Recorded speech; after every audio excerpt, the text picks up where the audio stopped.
ანკარაში მიიჩნევენ, რომ ბენიამინ ნეთანიაჰუს ადმინისტრაციას არ სურს რეგიონული მშვიდობის მიღწევა, რაც როგორც ამბობენ, დასტურდება კიდეც თელ-ავივის ბოლოდროინდელი ქმედებებით, მათ შორის ღაზის სამშვიდობოში თანხმობაზე ფაქტობრივი უარის თქმით. თურქეთის საგარეო საქმეთა მინისტრის ამ განცხადებით ორი ჯერზე გაცხადდა ის დაძაბულობა თურქულ და ისრაელურ მხარეებს შორის, რომელიც მეტად გამწვავდა ირანის წინააღმდეგ 28 თებერვალს დაწყებული სამხედრო სპეცოპერაციისას. მიუხედავად ღაზასთან დაკავშირებული სამშვიდობო მოლაპარაკებებისა, ისრაელის მხრიდან თავდასხმებმა კიდევ ერთხელ აჩვენა, რომ ნეთანიაჰუს მშვიდობა არ სურს. ისრაელის მთავრობის მიზანია სამშვიდობო ძალისხმევის ჩაშლა და პალესტინელების ღაზიდან განდევნა. ეს მიზანი უცვლელი რჩება. ის ცდილობს ღაზა გადააქციოს ადგილად, სადაც პალესტინელებისთვის ცხოვრება შეუძლებელი იქნება. ვხედავთ, რომ ნეთანიაჰუს ადმინისტრაცია აძლიერებს ტერორისტულ თავდასხმებს დასავლეთ სანაპიროსა და იერუსალიმზე. ანკარასა და თელ-ავივის შორის ურთიერთობები არანაირ დონეზე აღარ არსებობს.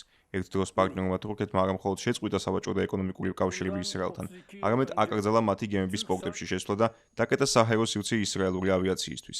ეს ყველაფერი კი პირველ რიგში ღაზის სექტორში განვითარებულ მოვლენებს უკავშირდება.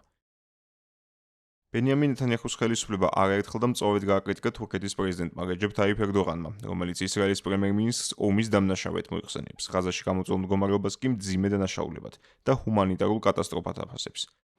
როგორც წესი, მსგავს შეფასებებზე პასუხი არც თელ-ავივიდან აყრდნობს, სადაც აცხადებენ, რომ ასეთი პოზიციით ანკარა ნათადაჯვენებს, ვის უჭერს მხარს თურქეთი. თავის მხრივ დიპლომატების შეხვედრაზე ისრაელის ქმედებები დაგმო სირიის საგარეო საქმეთა მინისტრმა. მისი აქცენტი ძირითადად ლიბანისა და ერაყისკენ იყო მიმართული, სადაც ისრაელი აცხადებს, რომ ტერორისტულ ჯგუფებებს ებრძვის. ასევე სპარსეთის ყურის იმ სახელმწიფოებისადმი, რომლებიც ჯერ კიდევ მიმდინარე ომის ფარგლებში გახდნენ ირანული თავდასხმების სამიზნე. აშკარაა, რომ რეგიონი ერთი მიმართულებით მიიწევს სტაბილურობისკენ, რომელიც ნებისმიერი უკანონო შეიარაღებული დაჯგუფების საქმიანობის შეწყვეტას ეფუძნება. შევთანხმდით მხარი დაუჭიროთ ჩვენი ძმური ერების, ერაყისა და ლიბანის ძალისხმევასა და ნაბიჯებს, რომლებიც მათი ქვეყნების სუვერენიტეტის გაძლიერებას და იარაღზე კონტროლის ეროვნული ინსტიტუტების ხელში მოქცევას ისახავს მიზნად. ეს ბოლოს მოუღებს ყველა იმ ფაქტორს, რომელიც რეგიონში არასტაბილურობასა და ზეწოლას იწვევს.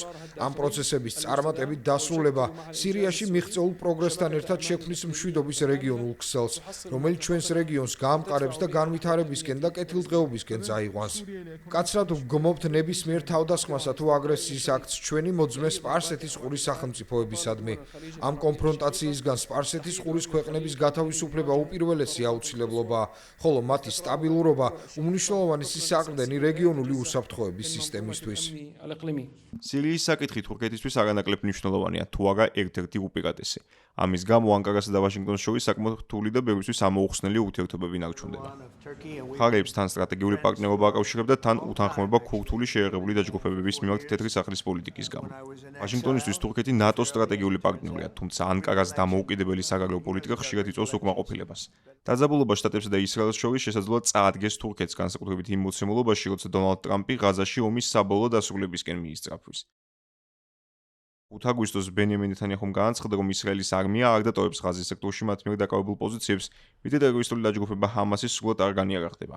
ამ პოზიციის დაფიქსირებით თელ-ავივმა ფაქტობრივად ოფიციალურად უარყო პრეზიდენტ ტრამპის მიერ 31 ივლისს შემოთავაზებული სამშვიდობოში თანხმობა მის მიერვე შექმნილი მშვიდობის საბჭოს ფარგლებში.